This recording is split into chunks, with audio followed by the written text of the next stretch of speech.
নমস্কাৰ বন্ধুসকল, স্বাগতম জনাইছোঁ অসম এক্সাম প্ৰিপাৰেশ্যন ইউটিউব চেনেলটোলৈ। আজিৰ এই ভিডিঅ'টোত আমি হিষ্টৰী অৰ্থাৎ বুৰঞ্জীৰ লগত জড়িত প্ৰশ্নসমূহৰ বিষয়ে আলোচনা কৰিম। যিহেতু অহা কেইমাহৰ ভিতৰত অসম পুলিচ, PNRD আদিৰ দৰে পৰীক্ষাসমূহ অনুষ্ঠিত হ'বলৈ গৈ আছে, সেইকাৰণে এই পৰীক্ষাসমূহৰ লগত জড়িত ইম্পৰ্টেণ্ট কুৱেশ্যনসমূহ আপোনালোকে এই চেনেলটোত পাই থাকিব। গতিকে যদি আপোনালোকে এতিয়ালৈকে এই চেনেলটো ছাবস্ক্ৰাইব কৰা নাই, তেন্তে চেনেলটো ছাবস্ক্ৰাইব কৰি বেল আইকনটো প্ৰেছ কৰিব। বন্ধুসকল, আজিৰ ভিডিঅ'ৰ প্ৰথমটো কুৱেশ্যন হ'ল, দাণ্ডি যাত্ৰাৰ লগত কি জড়িত আছিল? মহাত্মা গান্ধীৰ দাণ্ডি যাত্ৰা যে আছিল, ই কিহৰ লগত জড়িত আছিল? ইয়াৰ এনচাৰটো হ'ব নিমখ। তাৰ পিছৰ প্ৰশ্নটো হ'ল, ভাৰতৰ প্ৰথমগৰাকী মহিলা শাসক কোন আছিল? ইয়াৰ এনচাৰটো হ'ব ৰেজিয়া চুলতান। 3 নম্বৰ কুৱেশ্যনটো হ'ল, চিপাহী বিদ্ৰোহ তাৎক্ষণিক কাৰণৰ লগত জড়িত ব্যক্তিগৰাকী কোন আছিল? ইয়াৰ এনচাৰ হ'ব মংগল পাণ্ডে। 4 নম্বৰ কুৱেশ্যনটো হ'ল, কনিষ্ক কোন বংশৰ এজন শ্ৰেষ্ঠ ৰজা আছিল? ইয়াৰ উত্তৰ হ'ব কনিষ্ক কুষাণ বংশৰ এজন শ্ৰেষ্ঠ ৰজা আছিল। পৰৱৰ্তী কুৱেশ্যনটো হ'ল, কোনবিধ সামগ্ৰীৰ আৱিষ্কাৰে প্ৰাক ঐতিহাসিক যুগৰ অৱসান সূচায়? ইয়াৰ এনচাৰ হ'ব লিখনি সঁজুলিৰ আৱিষ্কাৰে প্ৰাক ঐতিহাসিক যুগৰ অৱসান সূচায়। 6 নম্বৰ কুৱেশ্যনটো হ'ল, গৌতম বুদ্ধৰ জন্ম ক'ত হৈছিল? ইয়াৰ উত্তৰ হ'ব লুম্বিনীত গৌতম বুদ্ধৰ জন্ম হৈছিল, যিখন নেপালত অৱস্থিত। 7 নম্বৰ কুৱেশ্যনটো হ'ল, শ্বাহজাহানে তলৰ কোনটো সাজিছিল? ইয়াৰ অপশ্যন দিয়া আছে শালিমাৰ বাগিচা, মতি মছজিদ, হজ খাচ, শীছ মহল। ইয়াৰ কোনটো শ্বাহজাহানে বনাইছিল? ইয়াৰ উত্তৰ হ'ব শীছ মহল। 8 নম্বৰ কুৱেশ্যনটো হ'ল, কোনগৰাকী মোগল সম্ৰাটে তাজমহল সাজিছিল? ইয়াৰ উত্তৰ হ'ব শ্বাহজাহানে তাজমহল সাজিছিল। 9 নম্বৰ কুৱেশ্যনটো হ'ল, জালিয়ানা বালাবাগৰ হত্যাকাণ্ডত ক'ত হৈছিল? ইয়াৰ উত্তৰ হ'ব অমৃতসৰত হৈছিল। 10 নম্বৰ কুৱেশ্যনটো হ'ল, কোন মগধৰ শাসক বন্ধুৰ সমসাময়িক আছিল? ইয়াৰ উত্তৰ হ'ব বিচিম্বাৰ মগধৰ শাসক বন্ধুৰ সমসাময়িক আছিল।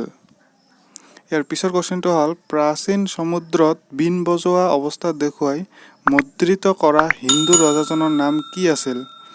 ইয়াৰ উত্তৰ হ'ব সমুদ্ৰগুপ্ত। 12 নম্বৰ কুৱেশ্যনটো হ'ল, হিটলাৰ কেতিয়া জাৰ্মানীৰ উপদেষ্টা হৈছিল?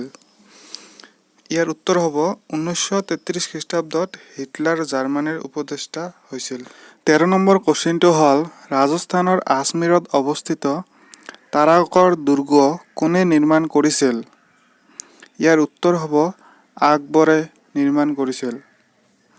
14 নম্বৰ কুৱেশ্যনটো হ'ল, অশোকৰ জীয়েক কোন হয়? ইয়াৰ উত্তৰ হ'ব সংঘমিত্ৰা অশোকৰ জীয়েক হয়। 15 নম্বৰ কুৱেশ্যনটো হ'ল, মহাবীৰ আলেকজেণ্ডাৰৰ সমসাময়িক ৰজা কোন আছিল? ইয়াৰ উত্তৰ হ'ব অশোক মহাবীৰ আলেকজেণ্ডাৰৰ সমসাময়িক ৰজা আছিল। 16 নম্বৰ কুৱেশ্যনটো হ'ল, পৃথিৱী পৰিভ্ৰমণ কৰা প্ৰথমগৰাকী ব্যক্তি কোন? ইয়াৰ উত্তৰ হ'ব মেলেগান পৃথিৱী পৰিভ্ৰমণ কৰা প্ৰথমগৰাকী ব্যক্তি আছিল। পৰৱৰ্তী কুৱেশ্যনটো হ'ল, মহেঞ্জোদাৰো আৰু হৰপ্পা ক'ত অৱস্থিত? ইয়াৰ উত্তৰ হ'ব মহেঞ্জোদাৰো আৰু হৰপ্পা পাকিস্তানত অৱস্থিত। 18 নম্বৰ কুৱেশ্যনটো হ'ল, জৈন ধৰ্মৰ 24তম তীৰ্থংকৰ নাম কি? ইয়াৰ উত্তৰ হ'ব মহাবীৰ হৈছে জৈন ধৰ্মৰ 24তম তীৰ্থংক। 19 নম্বৰ কুৱেশ্যনটো হ'ল, পুৰণি কালত দিল্লী কি নামেৰে জনা গৈছিল? ইয়াৰ উত্তৰ হ'ব পুৰণি কালত দিল্লীক ইন্দ্ৰপ্ৰস্থ নামেৰে জনা গৈছিল। 20 নম্বৰ কুৱেশ্যনটো হ'ল, ভাৰতৰ নেপোলিয়ন বুলি কাক কোৱা হয়? ইয়াৰ উত্তৰ হ'ব সমুদ্ৰগুপ্তক ভাৰতৰ নেপোলিয়ন বুলি কোৱা হয়। ইয়াৰ পিছৰ কুৱেশ্যনটো হ'ল, 1526 চনৰ পানিপথৰ যুদ্ধ কাৰ কাৰ মাজত হৈছিল?